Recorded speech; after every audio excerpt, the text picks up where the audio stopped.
Making a podcast just got a lot easier. Meet Anchor, the easiest way for anyone to make a high-quality podcast and distribute it everywhere audio is heard. No studio or fancy equipment needed. With Anchor, all you need to do to start podcasting is hold your phone up to your ear to record, either by yourself or with friends.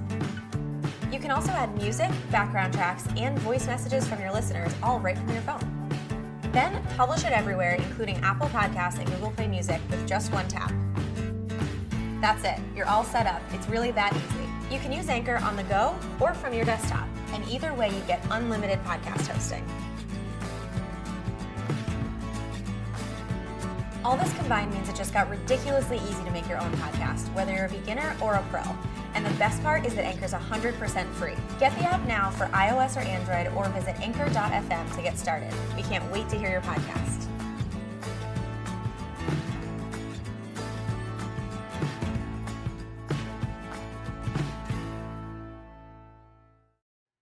Hi, you guys. Welcome back to an all-new episode of the Undisputed Politics Podcast with your boy, Robert Wilson Jr., and I'm coming to you from the Mississippi Delta. On today's episode, we'll be discussing a host of topics, including the death of Tyre Nichols out of Memphis, Tennessee at the hands of the Memphis Police Department, as well as the issues and the lies that are being told by George Santos, a congressman out of New York. And we'll also be discussing the issues that are going on right now with Bethune-Cookman University and Ed Reed, and the things that have happened after they decided not to go forward with his contract as head football coach of their football program. All of that and more will be discussed on today's episode of the Undisputed Politics with your boy, Robert Wilson. So let's get into it. Let's get it. Let's go.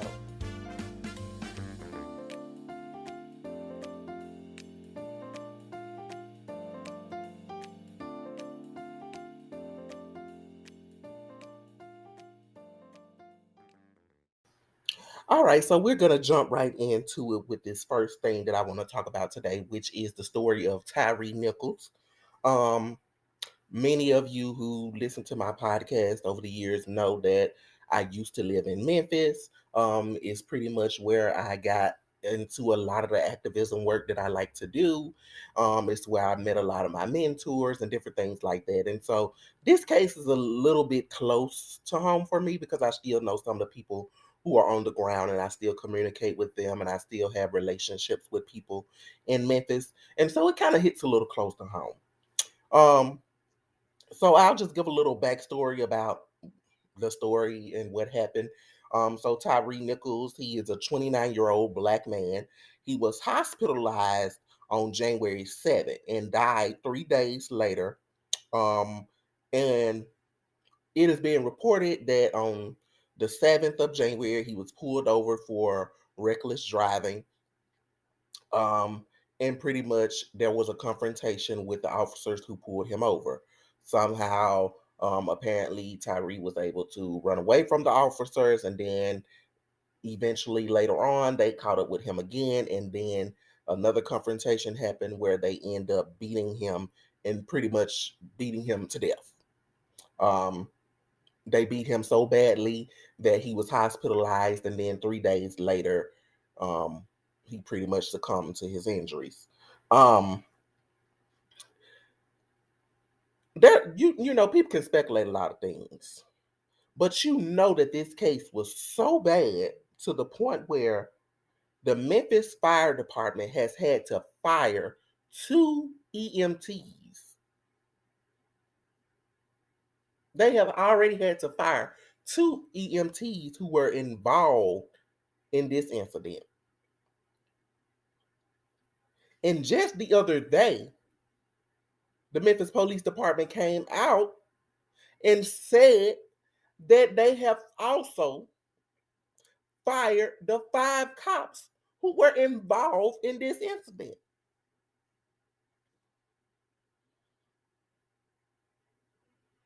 Yes, they have come out and they have fired the 5 officers involved in this incident.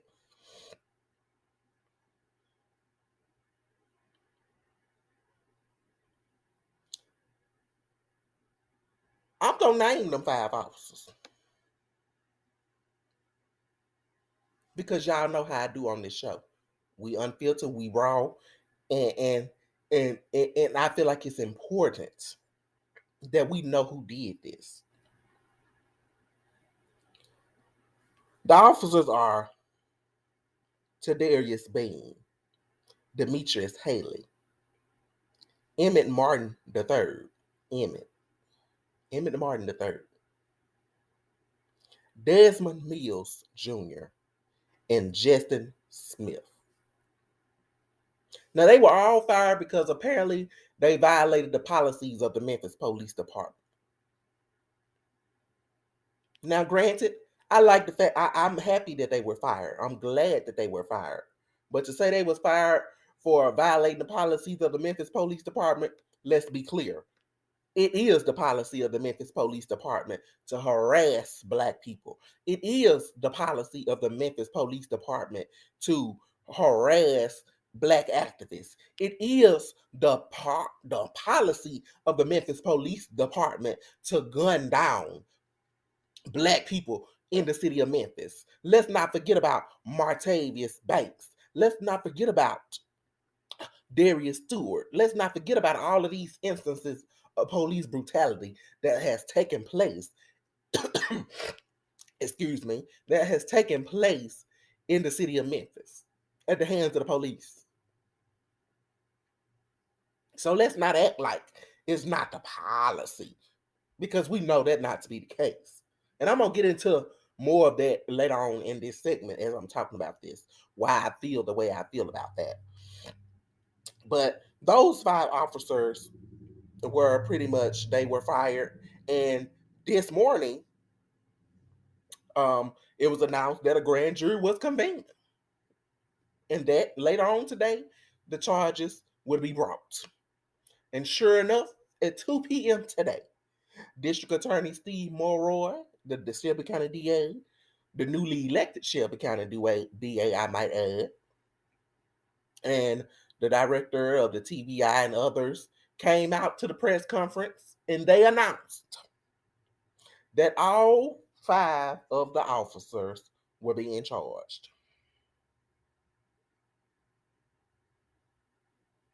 All 5 of the officers are being charged.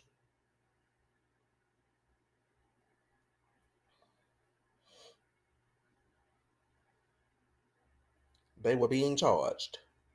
Now,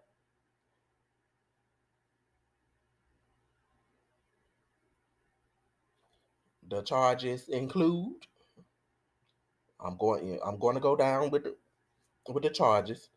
The charges include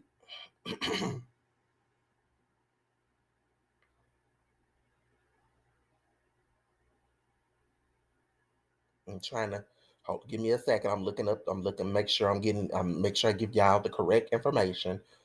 The charges.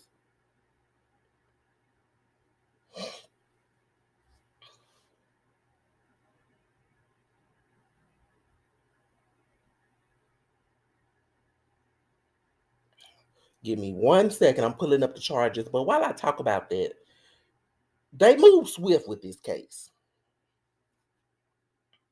They moved swiftly with this case. And the reason why I want to talk about the swiftness that they moved with this case is to make it clear. They only moved swiftly. See, when I told you who these officers were, I said it, and I hope that if you were listening and you haven't heard about this case, you kind of put it in your mind, the names and how those names sounded to you and what race you thought that they may be. Because if you haven't been paying attention to this case, you would be struck to understand. It would boggle your mind to know that all 5 of these officers are Black men. All of them are young. None of them are over 35 or 40.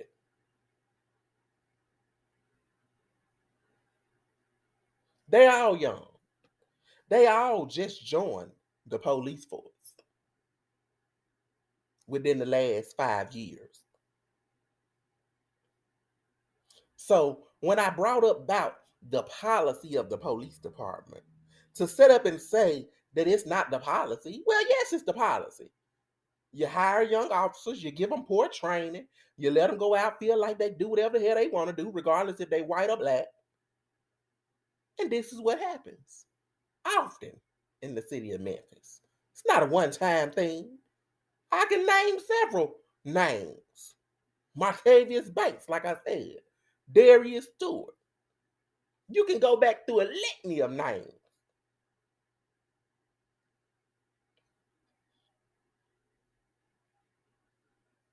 So let's be clear. Let's not talk about no policy and all this other stuff because we know what the policy is. The policy is to do harm to black people. The policy is to not give a damn about black people. Period.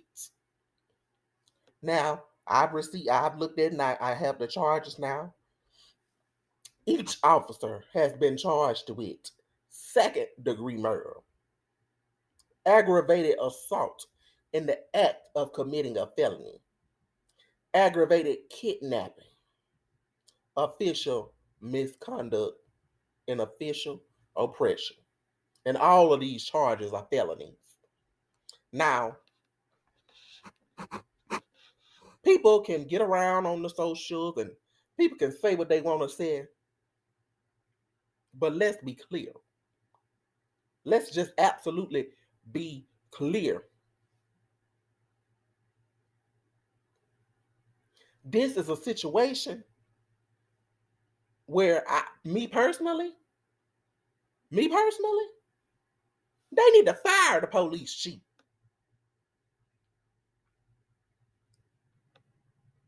Because you can sit up and you can play games all you want. You can say what you want to say. But at the end of the day, this happened on her watch.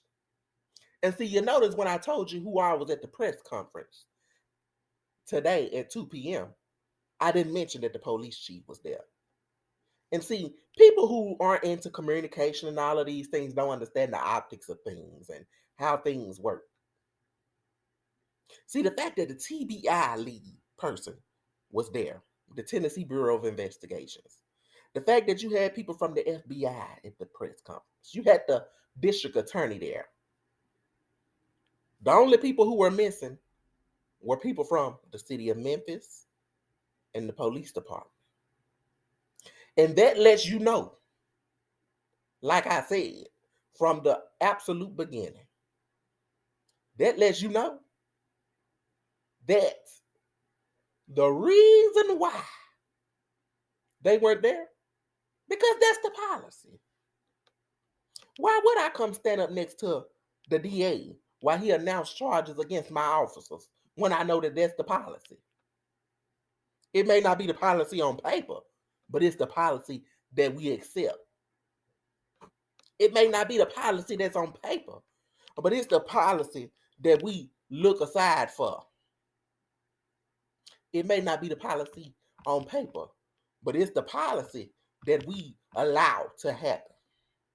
And so the reason why I feel the way I feel, the reason why I have this thing that I have, the reason why I have said what I have said when it comes down to policing in this country, and the reason why I personally feel like policing needs to be reevaluated, and in some cases it needs to be abolished. Traffic stops. In this case, it's being reported that they tried to pull him over in an unmarked vehicle. Police need to stop with traffic stops. You might say, well, who gonna pull people over for traffic violations? There are cities that have traffic officers. There are places that have officers dedicated to nothing but traffic stops. When you pull somebody over, give them a ticket and let them go on about their business.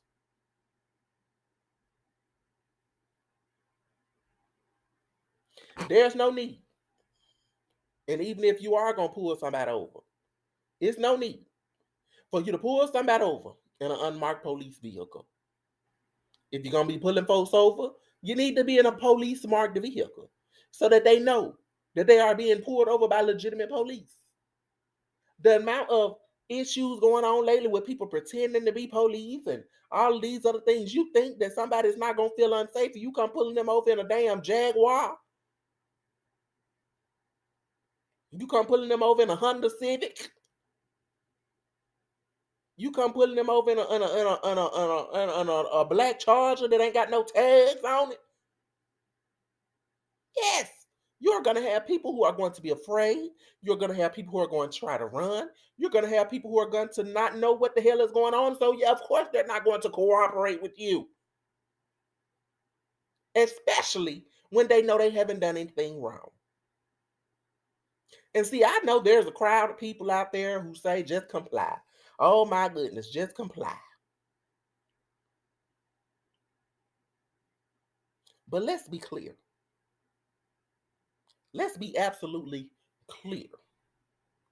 You have instances out here that have been reported, instances out here that have been recorded with audio, instances out here where you have seen video footage of white people doing the absolute most disturbing shit you could do to police officers, to people in general. People out here who have literally spit on police officers. People who have literally hit police officers. People who have literally shot back at police officers. And it seems like the only people who ever, I'm not going to say ever, let me be factual. The most cases you find where people actually receive consequences for those disrespectful type of things are black people. A black person is gonna get killed for simply not complying. A black person is gonna get killed for not complying, for running. But a white motherfucker can spit on you. Can literally spit on you. Hell, they can literally go shit on the Capitol walls at the U.S. Capitol. They can go shit on the walls of the U.S. Capitol. They can hang nooses. They can climb the walls. And none of them get arrested the day of. None of them get beaten like Tyre. None of them get their life taken like Darius Stewart. None of them get shot in the back like Martavius Banks.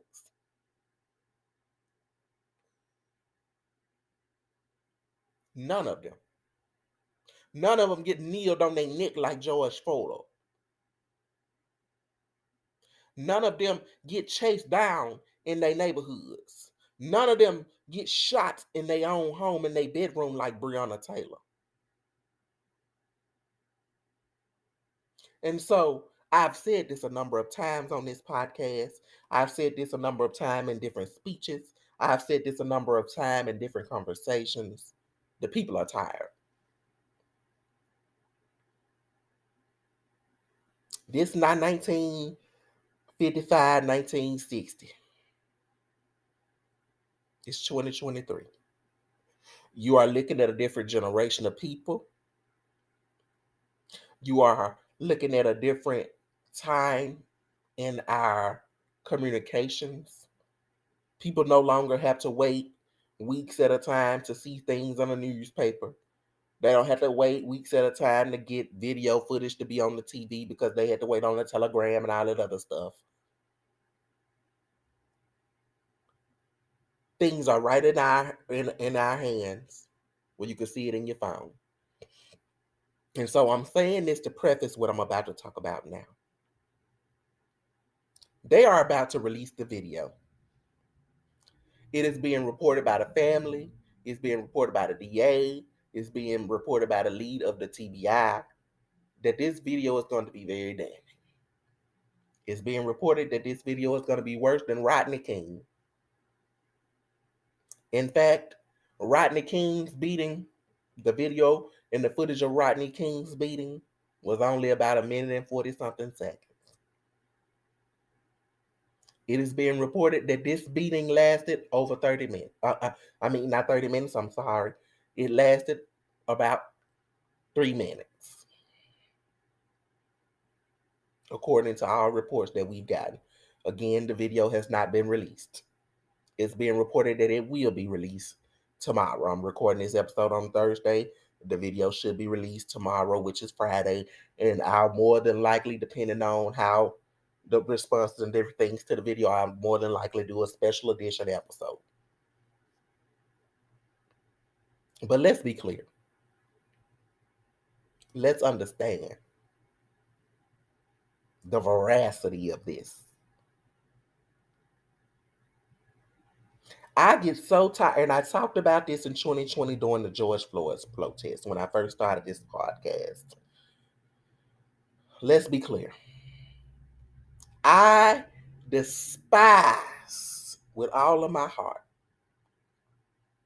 when someone is shot down, murdered, and killed by the police.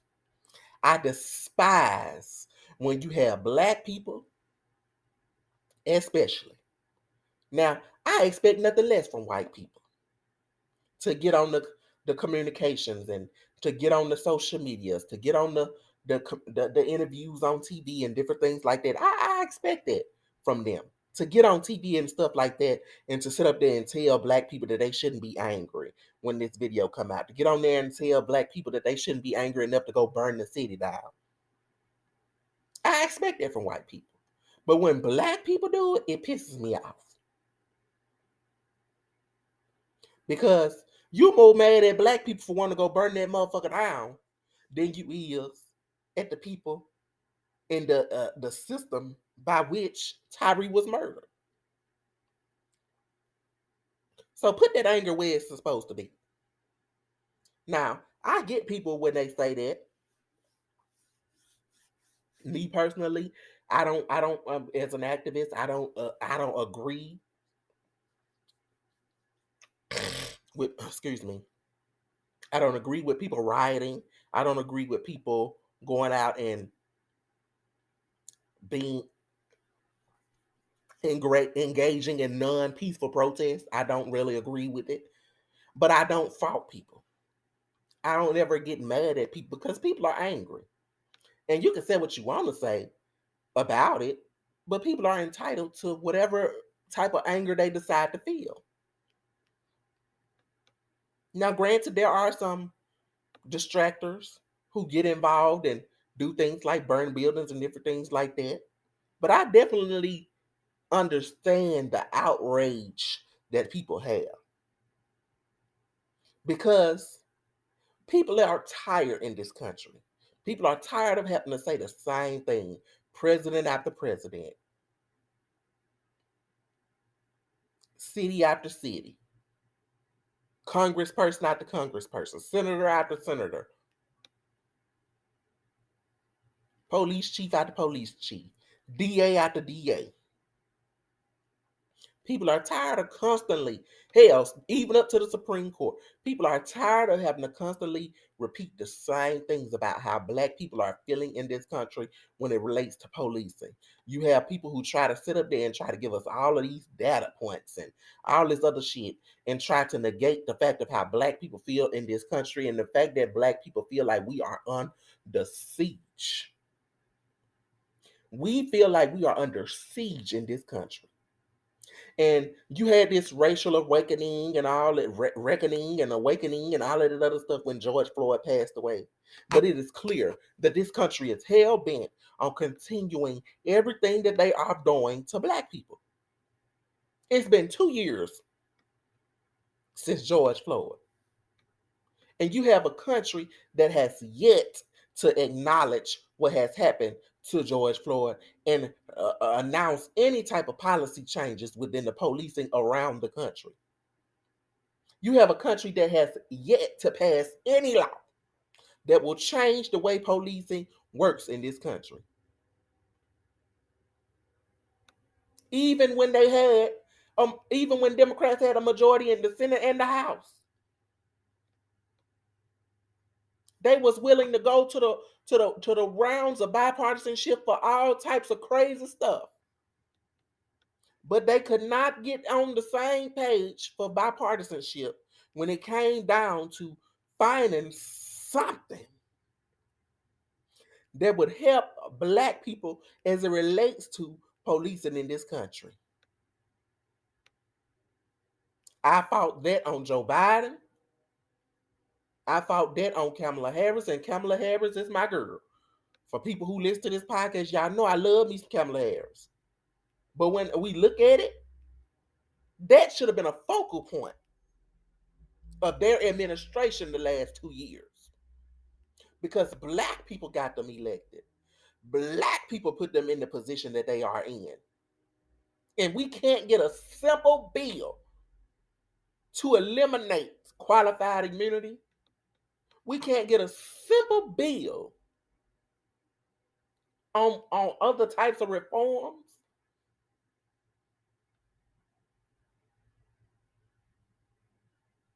And they didn't even fight for one. It came up, and all that they could tell us, we don't have the votes. Joe Manchin, Kirsten Sinema. We not gonna get the votes. But like I said, y'all found ways to get bipartisanship on almost all type of crap. None of which involved Black people. And so when we talk about the frustration of Black people when it comes down to the killings of people like Tyre Nichols, and you talk about other instances of police violence in this country, you talk about the fact that we have yet to get true justice for Breonna Taylor. You talk about how they were the things that happened with Ahmaud Arbery's case. Darius Stewart, the fact that the Memphis Police Department is still paying for the pension of the man who murdered Darius Stewart. And the fact that no charges have, this man hadn't even been arrested or charged.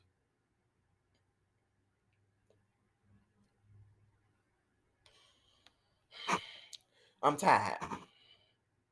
Tired of coming on this podcast, having to give this spiel. I'm tired of having to come on here and do all of this. And I'm just tired. So tired. So I started this show off saying that I was going to talk about George Santos and talk about the issue going on with Ed Reed and Bethune-Cookman. But quite honestly, we just going to cut this episode short because I'm tired. I'm frustrated. I have gotten emotional over this topic because, like I said, it hits close to home. I know people who live in Memphis. I know how tired the people in Memphis are of having to go through the same thing. You have so many different dynamics within Memphis. You have so many different groups and factions of activists who are doing different things, and people are simply just tired of going through the same things over and over and over and over. And to have the police department, the chief, come out and say, this is not the policy, when it is clear as day that it's the policy. It was the policy before Chief Davis got there. It is the policy that after she has gotten there and she's in the department, it is the policy. It's going to probably be the policy after this is over. And so people in the city of Memphis are tired. People who have lived in Memphis and plan on ever living back there again are tired. People like me, we're tired. Like I said, I have family members there. I have friends there. I have activists, mentors, and different things like that who live there. And people are just simply tired. So, that's that on that.